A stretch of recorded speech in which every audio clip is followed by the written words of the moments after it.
Hey everybody, Barry here again. Just wanted to do an update video on Zach and I's methanol controller. This thing is getting serious and I made a little bit of a boo-boo.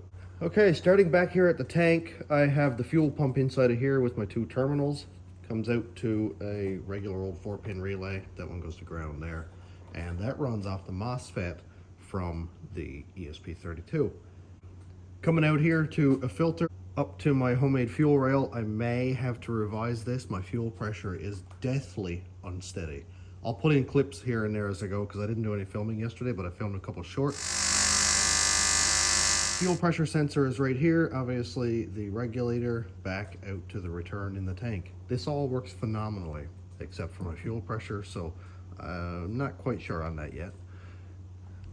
I think my through hole here might be too small and it's like freaking out the fuel pressure as these injectors open. They all open simultaneously, so it's like a big drop in pressure and then a spike. So that needle is like full sweep, like just completely freaking out. Anyway, so that's all good. Next I'll go up to the board.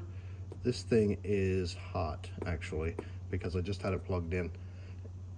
Yesterday I was trying to screw this buck converter onto that little plate right there that I made so it wouldn't ground out on the table, and I missed the screw and grounded out a couple of these pins here, or crossed them out, and then that shut off and it won't turn on anymore. So yeah, I killed it, but that's okay. I have another one. Kind of hard to explain all the circuits, but this one right here is the injector MOSFET. Can you see it? Yep, okay, kind of. And its accompanying resistors and the flyback diode is over there somewhere. Oh yeah, and the flyback diode is right here, and it's a mess, but I'm learning how to use breadboards, so forgive me please. All these red wires are actually out wires, so these two go to the buck converter, and this one over here goes to the injector positive, that goes right to the battery. Then over here we have the injector trigger wires, which go right in front of the MOSFET on the drain wire, and that's what controls all three injectors at the same time.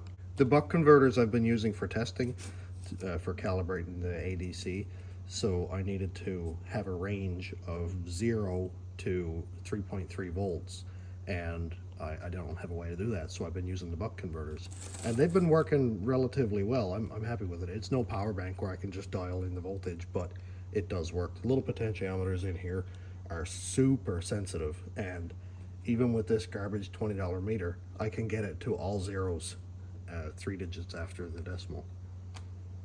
Next up over here is the fuel pump MOSFET. Again, pretty much the same circuit, just copy and paste right here, except the drain wire, the red one right here, goes out and of course turns on the fuel pump relay.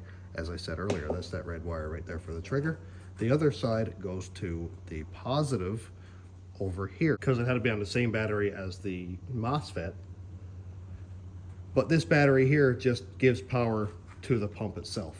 This tank is one that I 3D printed. I designed this in Fusion and then 3D printed it. You can see I've got a baffle in there and then a spot to capture the pump.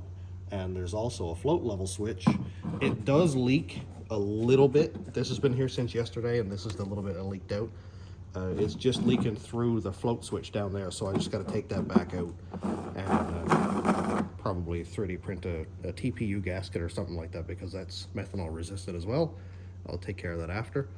The next things I have to hook up are the IAT grounding pin. It's just going to come out here and go basically right to the IAT, I think. I have to double check on that, but it may go through a relay or a MOSFET. And the other thing is the boost cut solenoid. So I'm going to be making a bunch more boost with this, and the MAC valve right here is what's going to control that. I've got a 5 psi spring in here right now, but I want to run it up to like 17 or 18 pounds if I can. And if I get into a fault, I'd like to cut the boost. So there's going to be a normally closed connection in the MAC valve wiring, and if it gets into a fault, it will turn off the boost solenoid and it'll just dump all the boost and go down to spring pressure where it's nice and safe. Got a little red LED and a blue LED here for fault code statuses. I wired those in just to see if I tripped anything, and that did really come in handy. I've got these wires here looped. This black wire comes from its pin over to a ground, and that is simulating that I've got a full tank of methanol. I unplugged it, the blue light came on and the red light, And that states that it has a low tank of methanol, and now we're into a fault code. Plugged it back in as if I filled up the tank, codes went away, worked perfect. Another time was when I ran into a delta pressure fault. So because there's boost in this pipe, it's pushing against the tips of the injectors, and it's going to lower the amount of methanol that comes through. So in turn, you have to raise the pressure to inject the same amount of methanol via this little port right here. So this is boost reference regulator. It rises pressure 1-to-1 with boost. So 60 psi base, 15 pounds of boost. It'll actually turn this up to 75 psi base to inject the same amount of methanol. This knows that. Zach had it programmed so that it knows that there's a pressure differential there. So if the differential gets too low, like if it's not raising enough fuel pressure, then it knows it's not injecting enough methanol, and it could cause a lean condition or too much timing, and then it'll blow up. So this little red LED here shows me that we've got a pressure differential fault, and obviously there's something wrong. Either my regulator is cooked, or the fuel pump is cooked, or the filter is plugged, and I need to get that fixed right away, and it comes up DP fault, and that's a good warning. That won't reset on its own. I actually have to turn off the key and power down the controller, turn it back on, and it'll check again. But obviously if I have that code on its own, then there's something wrong and I need to figure it out. I'll put in a couple clips here of it working yesterday. It's going to be in like vertical mode. I didn't want to go filming a bunch yesterday while I was working on this because I didn't want to mess something up. I did anyway, and I guess it would have been good footage, but I got to get my head around this stuff in a room alone in the quiet by myself, and that's what I did, and it actually worked out. So here's a couple clips to watch, and we'll check back in a second. I'm going to turn my KPA up, and when it gets to 145, it should turn on. Oh, wow, here we go. Wow. That actually scared me a little bit. Dude, that was terrifying. All right, fuel pressure is not stable at all, so I'm gonna see if I can adjust it up a little bit. Okay, we're at 200 kPa. I'm just gonna turn the fuel pressure up a little bit, see if it stabilizes. Dude, it is not happy. But look, we're making methanol. Very cool. Just gonna turn that off. I don't want it to atomize too much around the shop, but look at that, dude. Ooh, it put out a lot. Look at that.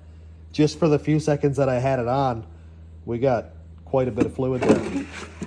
Dude, it is working, and I can actually see a mist around here. But dude, it is working. Sick. So now that we've seen it operate, I'm going to put it in the truck.